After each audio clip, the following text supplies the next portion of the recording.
seumur hidup. Dengan demikian berarti tidak ada pesangon. Berarti RUU Cipta Kerja menghapus pesangon. Itu jelas di situ dikatakan. Bahkan penghargaan masa kerja dalam undang-undang sebelumnya nomor 13 diturunkan nilainya, dan penggantian hak buruh dihapus. Dibalikan kesepakatan pasti pengusaha menolak. Jelas pesangon hilang. Yang ketiga adalah penggunaan outsourcing yang masif. Yang sebelumnya outsourcing hanya 5 jenis pekerjaan, sekarang diperbolehkan. Sekarang semua jenis pekerjaan dan tidak ada batas waktu. Seumur hidup anak kita, para ibu yang susah-susah menyekolahkan anaknya, yang berjibaku pontang-panting mencari rezeki tambahan untuk menyekolahkan anaknya, negara membuka ruang. Para agen, saya quote and quote, bukan berarti seperti itu, tapi quote and quote tanda petik, menjual buruh kepada pengusaha-pengusaha yang serakah itu. Karena sekarang bisa melalui agen bebas seumur hidup dan tidak jelas masa depannya. Yang keempat adalah alasannya karyawan kontrak sekarang bebas. Dulu karyawan kontrak harus ada persyaratan. Boleh menggunakan karyawan kontrak kalau paling lama 3 tahun pekerjaan itu. Jenis pekerjaan tertentu, untuk pre-pro, bukan mass product, bukan produksi massal dan sebagainya. Sekarang syarat itu dihapus, dibolehkan menggunakan karyawan kontrak semua jenis pekerjaan dengan batas waktu tidak tertentu. Wahai ibu-ibu dan bapak-bapak, anak-anak kita terancam dengan masa depannya yang dikontrak seumur hidup tanpa kejelasan nasibnya dan di outsourcing seumur hidup melalui para agen-agen pekerja yang menampung pekerja itu. Berbahaya buat negara ini, terlalu liberal, tidak ada perlindungan negara kepada rakyatnya.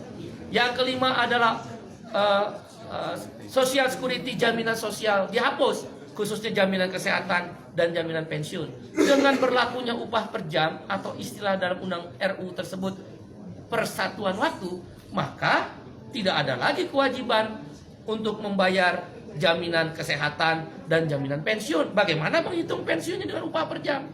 Ditambah dengan adanya outsourcing dan karyawan kontrak yang bebas, siapa yang bayar jaminan pensiun para buruh dan pekerja itu? Dunia pekerjaan Indonesia terancam, pekerja-pekerja lokal terancam. Ditambah yang keenam alasannya adalah tenaga kerja asing.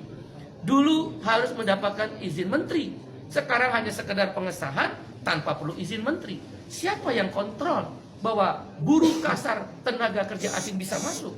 Sekarang saja yang ada izin tertulis menteri bisa hilang. Bisa banyak orang buruh kasar tenaga kerja asing masuk.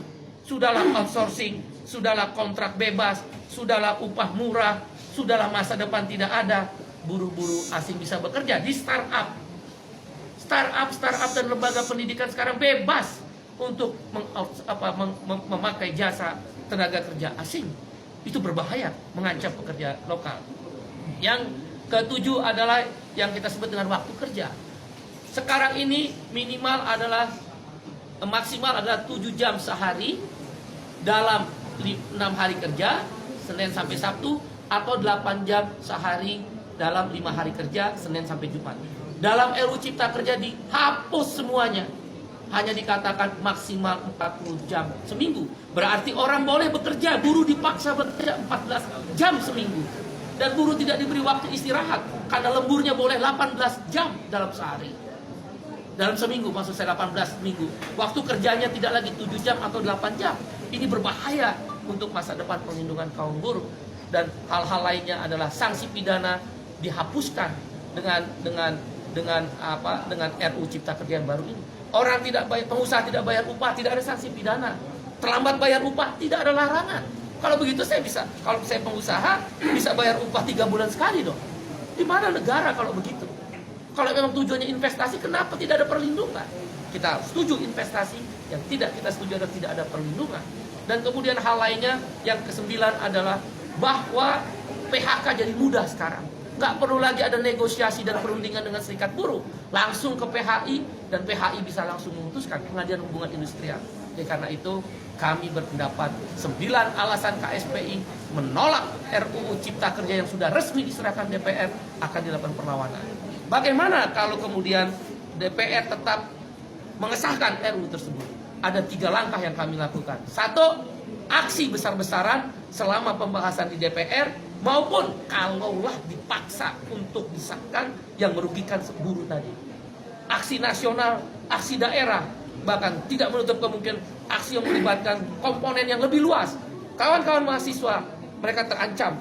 Begitu masuk pasar kerja, tidak punya masa depan. Para ibu-ibu, bapak-bapak terancam karena mengeluarkan biaya tinggi untuk menyekolahkan anaknya, tidak punya kepastian masa depan untuk anak-anaknya. Para pemuda-pemuda dan pemudi terancam, nggak mungkin mau menikah karena outsourcing dan karyawan kontrak. Indonesia terancam, darurat terhadap kesejahteraan Indonesia. Dan karena itu aksi besar-besaran melibatkan semua masyarakat yang lebih luas dan masif akan dilakukan. Di DPR, di pemerintah, di daerah, bahkan boleh jadi secara nasional akan dilibatkan aksi yang lebih besar-besaran. Menghentikan produksi kalau memang